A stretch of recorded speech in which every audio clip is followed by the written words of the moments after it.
Weddings are often a standout event in many people's lives, whether as guests or as members of the wedding party. It's hardly surprising, therefore, that such an important day has accrued so much wedding folklore to ensure the marriage goes well.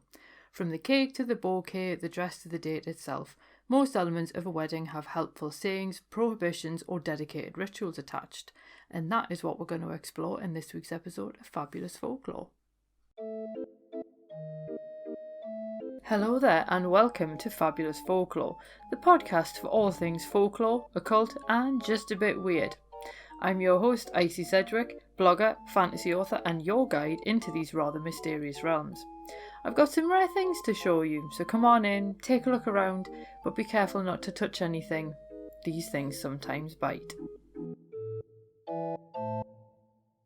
Well, hello there and welcome back to Fabulous Folklore with me, your host Icy Sedgwick. We are continuing with our Folklore of Life Stages series after the little mini interlude that we had on Wednesday of the Why People Enjoy Folklore episode. So I hope you enjoyed that if you've had a chance to listen to it so far. But like I say, so far we have looked at pregnancy and childhood and birth and things like that. So I thought we'll move on to weddings, because even if you're not married yourself, chances are you've probably still at least attended a wedding in some shape or form. And I do appreciate as well with weddings, I want you to also hear like civil partnerships and things like that as well. So don't think that it's just related to your traditional white wedding. A lot of these you can actually adapt for other types of wedding as well. So without any further ado, let's just jump right into it. Now we're going to start off with choosing a date, because obviously you can't really do the wedding bit without one. And if you're looking to choose a lucky date, then you were instructed to pick a June date that fell after the 15th. Now the whole month is considered a good choice because it was named for Juno, the Roman goddess of marriage, but obviously the 15th or after were considered better. Fridays or Saturdays were considered the worst luck for weddings, and Christmas Day was a particularly popular choice, although that's often because it was the day that working people could guarantee they'd be off work. And there was actually a rhyme that went with it, which William Henderson related in 1879, which ran: Monday for wealth, Tuesday for health, Wednesday the best day of all, Thursday for losses, Friday for crosses, and Saturday no luck at all. There was also a prohibition about certain periods of the year, according to one particular saying that ran: if you marry in Lent, you will live to repent, marry in May, rue for A. And George Munger does make the point that it's often difficult to know whether the folklore that we find was genuinely practiced or just simply vaguely heard about. And he refers to a lot of this as armchair folklore, where it was basically collected in mostly the 19th century by a lot of antiquarians and compilers and so on.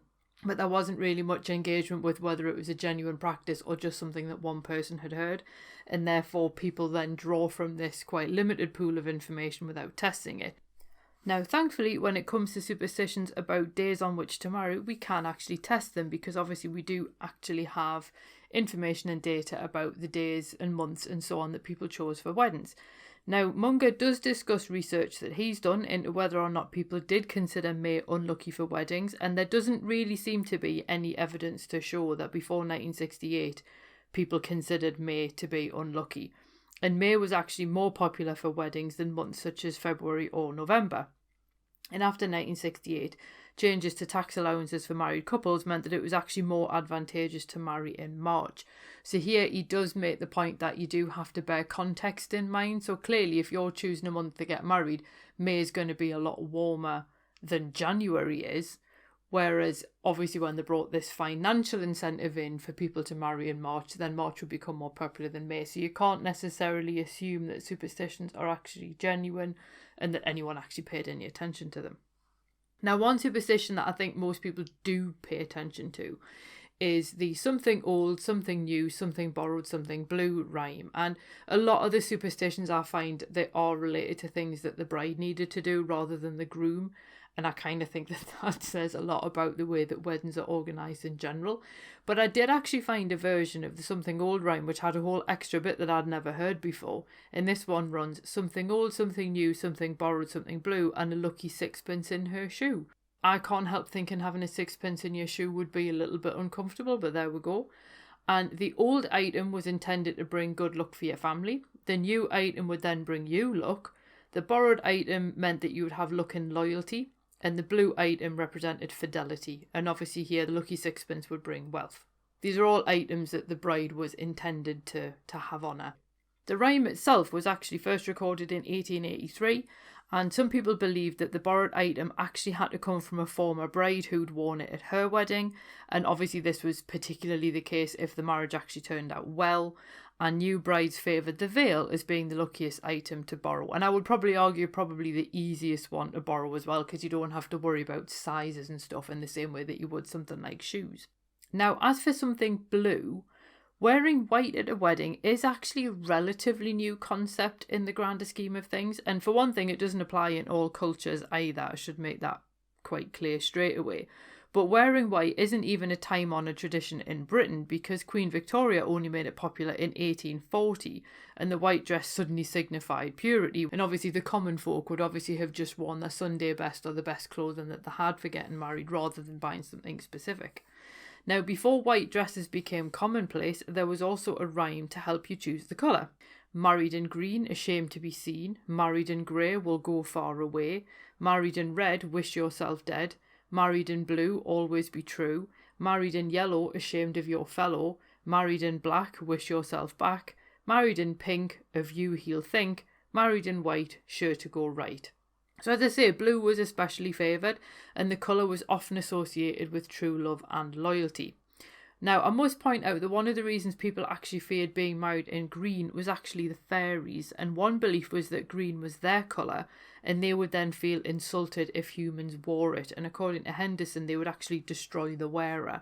I have also heard elsewhere that people don't like wearing green in case the fairies come and steal you away on your wedding day because you're wearing their colour.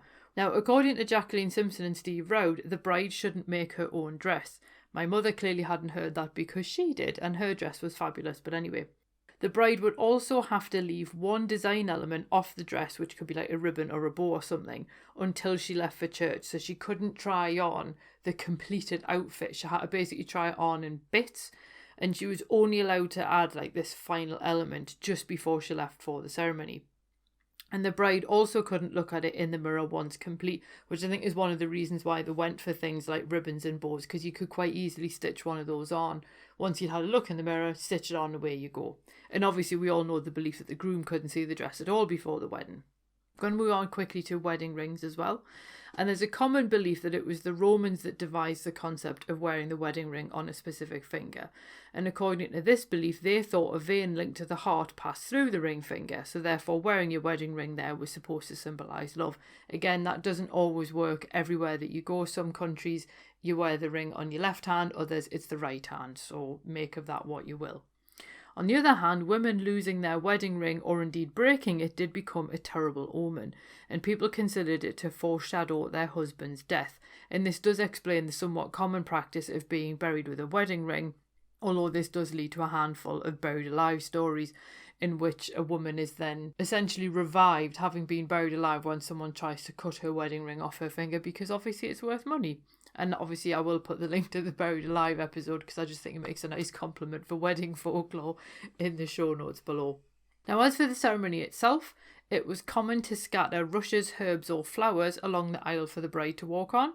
And basically flower girls scattering petals are kind of a remnant of this practice. But it's somewhat more pleasant in an 1850s version from Kent, which saw people throwing an item from the groom's job in his path rather than the bride's. So people would throw nails for a blacksmith, wood shavings for carpenters, or my personal favourite, the skins of slaughtered sheep for butchers. And if you did have a guard of honour outside, they might hold aloft the tools of the groom's trade, which I imagine might get a little bit dicey depending on what it was that he actually did. And the earliest reference to people throwing things over the bride and groom following the wedding is actually from 1486. Now, wheat or corn were regular choices in the later 19th century, although rice was mentioned in 1874. And then paper confetti appeared at the turn of the 20th century. Now, I have read so many times that you shouldn't throw rice because if pigeons eat it, they will explode. I've no idea if that's true or not, and I didn't actually look into it for this one because I kind of didn't really want to know if people had actually tried. So if you know either way, please do feel free to let me know. But yeah, I think Some people hate paper confetti because they consider it littering, but I suppose because at least paper does biodegrade, it sort of seems to fit in a little bit better. Again, I have also seen people throwing flower petals, which again, at least they're a little bit more biodegradable. I hadn't realised this was a thing, but apparently there used to be a tradition of throwing old shoes after the couple, and this one's around 300 years old, but obviously people don't do this now. Instead, they'll tie them to the back of cars instead. Now, I'd only ever seen people tying cans to the back of cars. I'd never seen anyone do that with shoes, so I don't know if that's a thing that people still do or not, but again, please feel free to let me know. Speaking of throwing things, the more famous thing that gets thrown at the wedding is the bouquet. And the first reference for throwing the bouquet to other guests actually only appears in 1923. Now, there was actually an earlier tradition in which young unmarried men would race to remove the bride's garter after the wedding, and this was recorded in the 18th and 19th centuries, but thankfully died out. Alex Spencer notes that in Scotland the bride would carry a horseshoe in her bouquet to bring luck, and other people might actually sew a silver horseshoe into their wedding dress. Again, that would make quite a good thing to add just as you were leaving as well, if you sort of popped it into your hem. And in some places it was actually customary for the flower girl to give the bride a silver colour horseshoe as she left the church. And people sometimes gave horseshoes as a wedding gift. And you might wonder, why would you do that? Why would you give someone a horseshoe on their wedding day? And we did talk about this in an earlier episode. But the use of horseshoes as a protective item does make a lot of sense when you consider that they're made of iron. And that's often being considered an anti-fairy metal. So if it can ward off fairies, then obviously it stands to reason it can hold negativity at bay in general. You do have to wonder if that also applies to problematic husbands. I couldn't do an episode on wedding folklore without talking about wedding cake, because let's be honest, cake is probably my favourite thing. And I have been to weddings before where the bride and groom have actually had like a cake stand covered in different types of cupcakes instead of the traditional wedding cake, which I actually think is a better choice because of the fact that it means that people can kind of have something that they actually want. If, like me, you absolutely loathe and detest marzipan, then wedding cake is not necessarily the best choice. And let's be honest, a lot of the time wedding cake is a little bit too much like Christmas cake for my liking. So when people do something a little bit different, I always think it's really interesting. But where exactly did the tiered wedding cake actually come from? Because you got to admit, no other cake really looks like that. And one legend actually claims it's based on St Bride's Church in London. And this is the Fabulous Journalist Church just off Fleet Street, which I highly recommend visiting anyway to do the tour, because if you do the tour you can like see in the catacombs and stuff, and it's fascinating. But that's another chat for another time. Now, the current church steeple dates to 1703, despite a few near misses during the Blitz. And in the 18th century, wedding cakes were basically closer to pies. Now, that's either sweet mince or savoury meat. It's kind of a little bit more like what we consider mince pies for Christmas now in Britain. But in some cases, they were also more like enriched breads with currant in them. So according to the legend, there was a bakery at 3 Ludgate Hill, and the baker had an apprentice named William Rich, who apparently fell in love with the baker's daughter. Now, William wanted to make the most elaborate cake he could to impress both the daughter and her father. And this particular day, he happened to look out the window looking for inspiration, and lo and behold, what should he see but the iconic steeple, designed by Christopher Wren, no less. And the rest, as they say, is history. Now, there is no way to substantiate this legend because William obviously didn't write any of it down, and there are other versions of the cake which claim that he made the cake for his daughter's wedding. So I think some people have just looked at St Bride's Church and kind of extrapolated the idea from there, because it's really, really unlikely to be true. There are loads of things about the history of wedding cakes I'm just not going to go into. I just want to pick out like the things that are relevant to what we're talking about, really. But a Manchester confectioner named Elizabeth Raffald actually published a recipe for a bride cake in 1769, which included both almond icing and then what we call royal icing now, which is like that rock hard white icing that you sort of think, you know, essentially bulletproof often, it's that hard.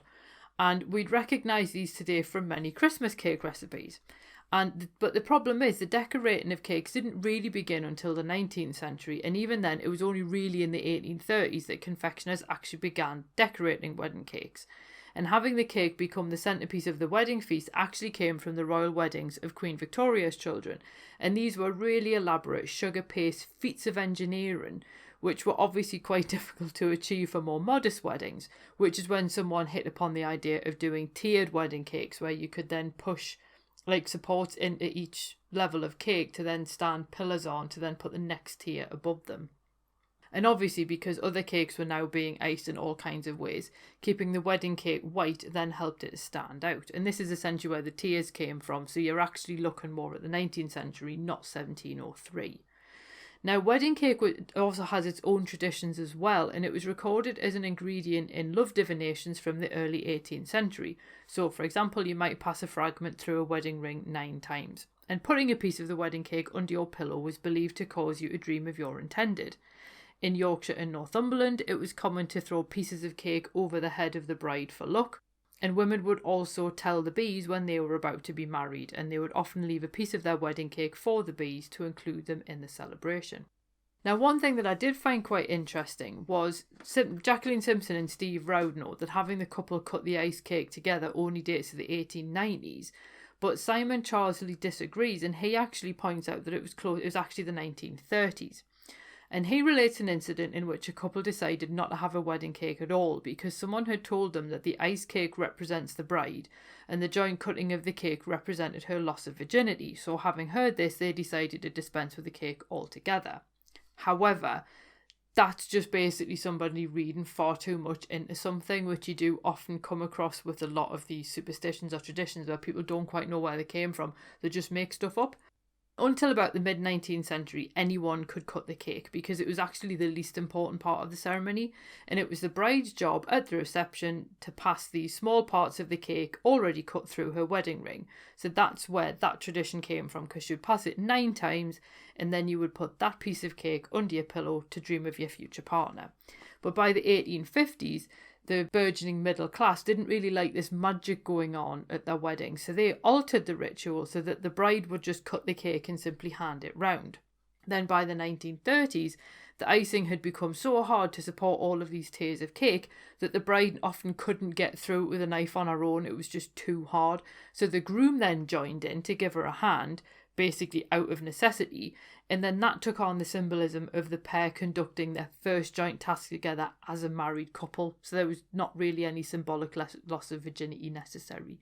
Personally, I prefer that idea that the groom's just helping her because the icing's too hard, and I kind of feel like that's a little bit more realistic and more plausible, but there we go. Now, that particularly fascinating little segment on wedding cakes actually came from Simon Charsley's article, The Wedding Cake, History and Meanings, found in the journal Folklore.